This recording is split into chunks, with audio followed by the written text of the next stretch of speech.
Welcome my channel AB Learning Basic Concept of Sentence।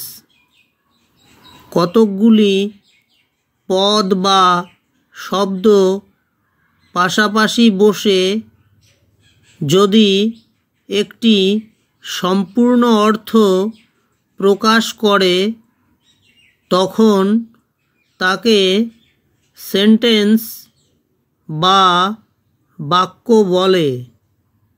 যেমন মিলি is a girl. এখানে মিলি is a এবং girl এই পদ বা শব্দগুলি পাশাপাশি বসে বোঝাচ্ছে যে মিলি একটি বালিকা। সুতরাং বলা যায় মিলি ইজ এ গার্ল হলো একটি সেন্টেন্স বা বাক্য।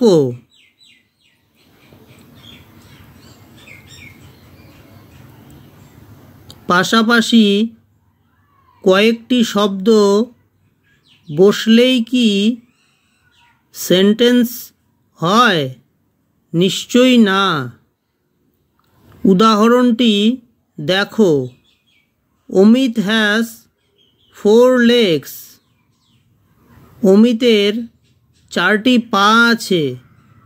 এক্ষেত্রে অমিত হ্যাজ 4 এবং লেগস এই শব্দগুলি পাশাপাশি বসলেও অর্থের দিক থেকে এদের একত্রে সেন্টেন্স বলা যাবে না।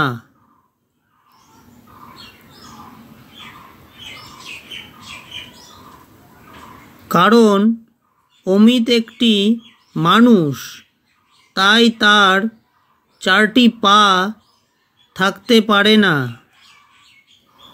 তাই কতকগুলি শব্দ পাশাপাশি বসে যদি যুক্তিসঙ্গত অর্থ প্রকাশ করে তবেই সেই শব্দ সমষ্টিকে সেন্টেন্স বলা যাবে। Thanks for watching. Please like and subscribe my channel AB Learning।